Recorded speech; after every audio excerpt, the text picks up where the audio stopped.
नमस्कार दोस्तों, मेरा नाम है प्रदीप चौहान। आज संडे की सुबह है।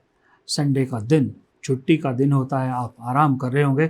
छोटी सी बात करेंगे संडे के दिन। और आपको मालूम है, संडे के दिन सुबह अक्सर मैं उन लोगों की बात करता हूं जो फिल्मी सितारे या कोई स्पोर्ट्स सितारे हमारे होते हैं, जिन्हें हम सर आंखों पर बिठाते हैं, लेकिन पिछले 12 साल में इतनी बुरी तरह से एक्सपोज हुए कि उनकी हकीकत हमारे सामने आई है। आज भी ऐसे ही कुछ सितारों की बात तो करूंगा, लेकिन उसके बीच में एक ऐसे सितारे की बात करनी भी ज़रूरी है जो फिल्मी तो नहीं है, लेकिन इन सितारों से बड़ा सितारा साबित हुआ है, क्योंकि वो इतना दिलदार निकला है इस सारे मामले में कि उन्हें उसकी चमक ने इन सब सितारों की चमक फीकी कर दी। तो दरअसल पहले दो सितारों की बात करते हैं इस वक्त, क्योंकि इस हफ्ते दो सितारे बड़े चर्चा में रहे। एक है दिलजीत दोसांझ, एक है अनुपम खेर। अब इन दोनों सितारों को आप यूं भी कह सकते हैं, जैसे मैंने कहा है, एक यार एक गद्दार। मैं क्यों कह रहा हूं यार गद्दार? यार मैं कह रहा हूं दिलजीत दोसांझ को। दिलजीत दोसांझ की जो फिल्म आई सतलुज फिल्म, उसमें एक जो समाज सेवी थे जसवंत सिंह खालड़ा, उनकी जीवन पर आधारित थी कि जिन्होंने आतंकवाद के दौर में पुलिस एट्रोसिटी के खिलाफ काम किया था और बाद में आरोप लगा कि पुलिस ने उन्हें उठाया और उसके बाद उनकी हत्या कर दी। उन पे थी जो पहले रिलीज नहीं होने दी गई, फिर OTT प्लेटफॉर्म पे आई तो 2 दिन में ही सरकार ने उसे हटवा दिया। और उसको लेके अब पूरे प्रदेश में राजनीति भी चल रही है, कंट्रोवर्सी भी चल रही है। कांग्रेस भी फिल्म को दिखाने के सपोर्ट में है, अकाली दल भी, आम आदमी पार्टी भी, लेकिन बीजेपी ऐसी है जो इसके खिलाफ है।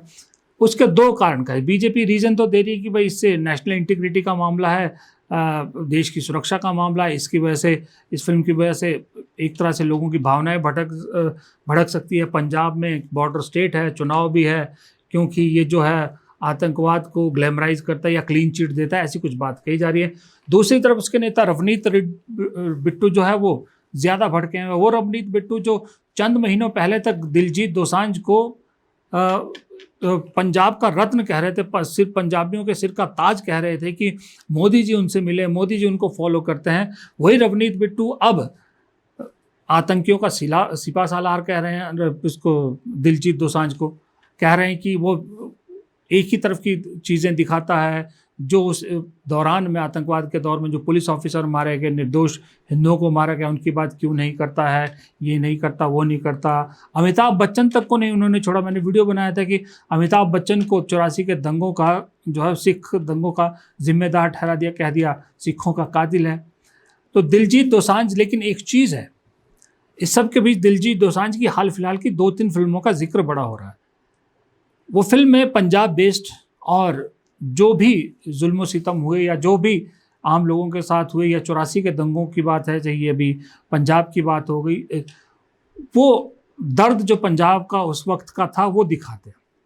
तो यार मैंने उनको इसलिए कहा है कि वो शख्स अपनी कौम का, मैं नहीं कह रहा कि वो सही दिखाता है या गलत दिखाता है, उस डिबेट में मैं नहीं पढ़ रहा, लेकिन वो अपनी कौम के लिए एक सच्चा हीरो साबित हो रहा है, अपनी कौम का यार साबित हो रहा है, क्योंकि वो अपनी कौम के मुद्दे उठा रहा है, अपने कौम के जो जख्म है उनको दिखा रहा है, और उन पर कुछ भी काम नहीं हुआ वो दिखा रहा है।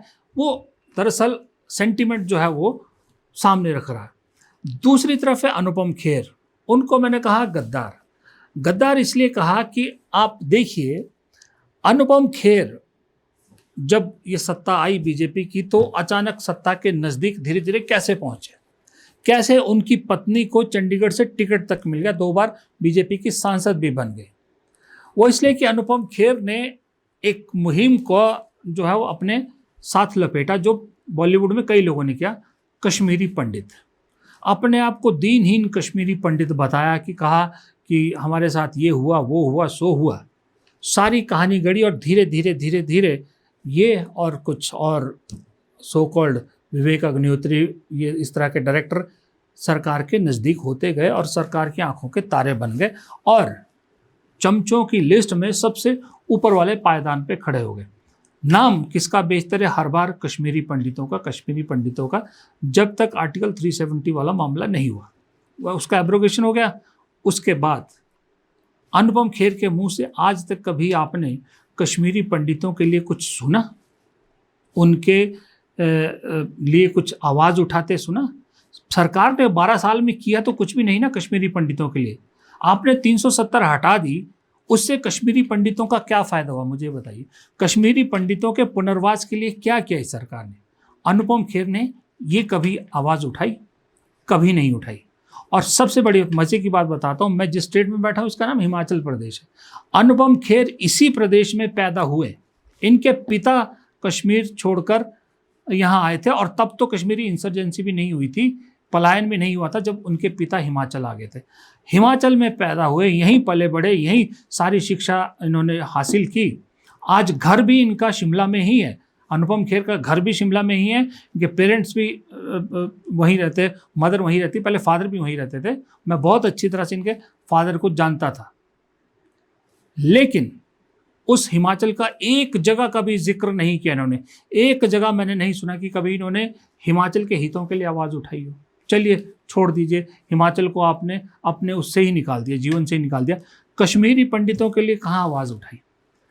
कश्मीर फाइल से करोड़ों रुपया कमाया आपने भी और आपके पूरी गैंग ने, लेकिन कश्मीरी पंडितों के लिए आज तक कुछ नहीं हुआ। उनके पुनर्वास के लिए ये आवाज़ क्यों नहीं उठाई? कभी किसी ने आपको ये बताया? मेरे कुछ कश्मीरी पंडित दोस्त हैं, वो देख रहे होंगे वीडियो, अगर वो भी जानते हैं सच्चाई यही है कि कश्मीरी पंडित जो विस्थापित हुए हैं उनको बहुत सारी योजनाएं का लाभ मिलता है। उनके बच्चों को बहुत सारी जगहों पर एडमिशन में कोटा मिलता है। आपको मालूम है ये सब किसने दिए थे? ये सब कांग्रेस सरकारों ने दिए थे। ये सब कांग्रेस की सरकारों ने दिया। जो आज कश्मीरी पंडितों के बच्चे आप देखते हैं ना, बहुत अच्छे अच्छे इंस्टीट्यूट्स में पढ़ते हैं, या कश्मीरी पंडित खुद बहुत अच्छा कर, मैं ये उनके टैलेंट पे वो नहीं कर रहा, सवाल नहीं उठा रहा। कश्मीरी पंडित पढ़ने लिखने में भी बहुत अच्छे होते हैं। मेरे एक बहुत अच्छा मित्र है, उसने बहुत अच्छी अच्छी किताबें लिखी है, मैं नाम नहीं लूँगा, उसकी किताबों पर फिल्में भी बनी है। हम लोग एक ज़माने में जी न्यूज़ में साथ हुआ करते थे। बहुत अच्छे थिंकर है, बहुत अच्छे राइटर हैं।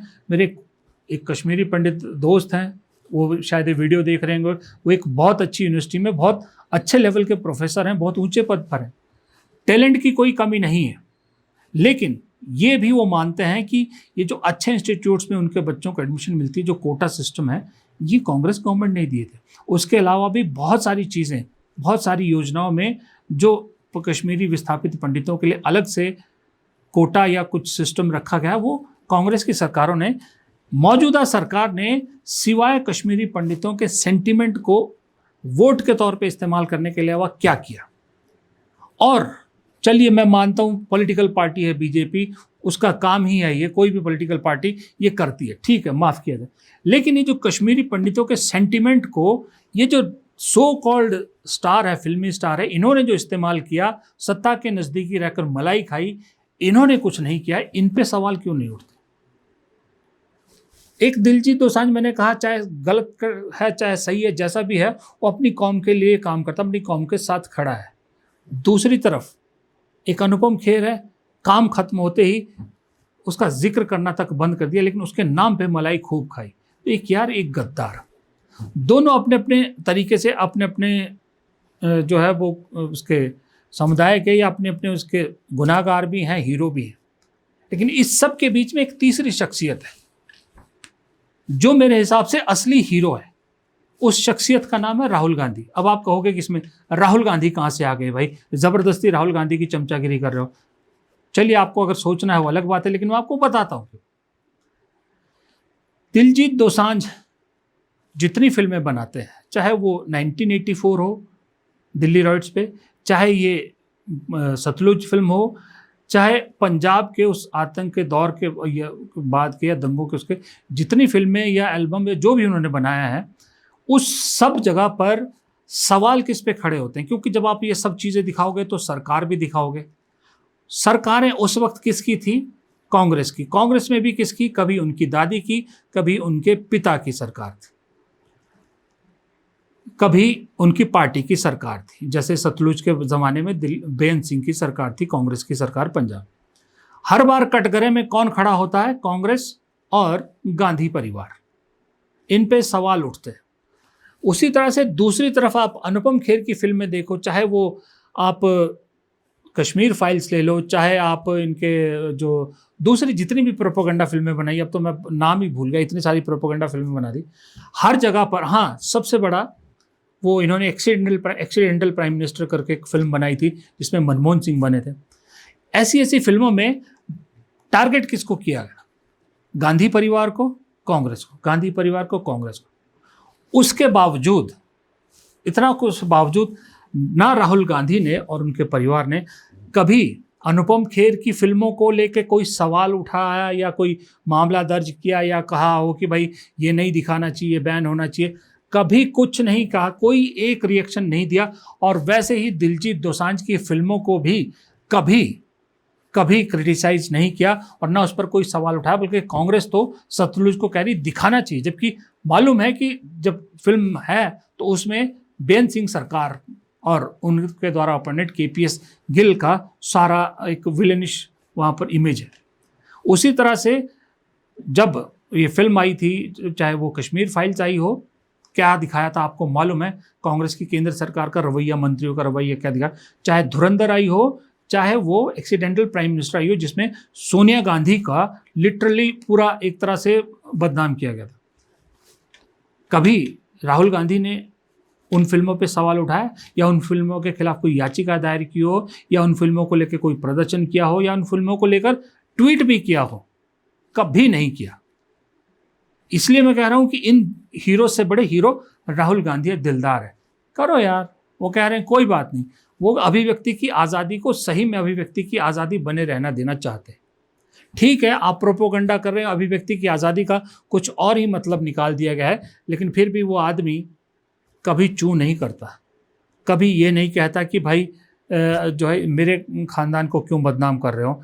चाहे तो वो भी खुद नहीं तो अपने चेलों के ज़रिए कहीं पिटीशन डलवा सकता है, कहीं कुछ डलवा सकता है, कभी नहीं। तो आप खुद बताइए, इतने बड़े दिल वाला आदमी, एक आध फिल्म हो तो समझ में आता है, इतनी फिल्में कम से कम नहीं तो 2 दर्जन फिल्में होंगी जिसमें गांधी परिवार और कांग्रेस को बदनाम करने की पूरी जो है वो कोशिश की गई। उसके बावजूद शांति, चेहरे पर मुस्कान, अभिव्यक्ति की आज़ादी है, कोई बात नहीं, करने दो।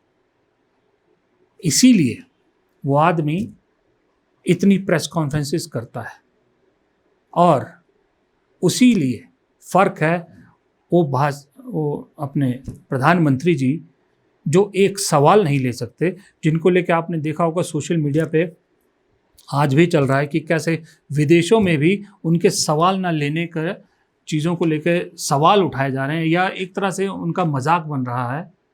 दूसरी तरफ ये शख्स है कि हर सवाल का सामना करने को तैयार है।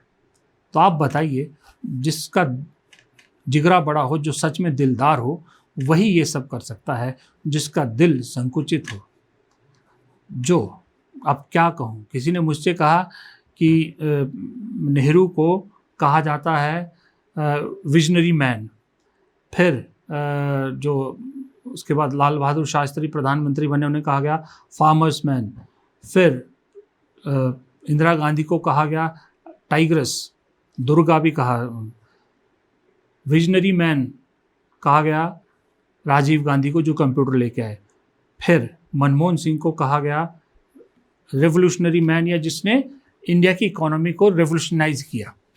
ये सारे प्रधानमंत्री नरसिम्हा राव को भी यही कहा जाता है। ये सारे तगमे लगते हैं और अटल बिहारी वाजपेयी को जेंटलमैन के नाम से याद किया जाता है, इन सब प्रधानमंत्रियों को। लेकिन जो मौजूदा प्रधानमंत्री है, इन्हें जाना जाएगा टीपी मैन के नाम से। टीपी समझते हैं आप? टीपी मतलब टेलीप्रॉम्प्टर। नमस्कार।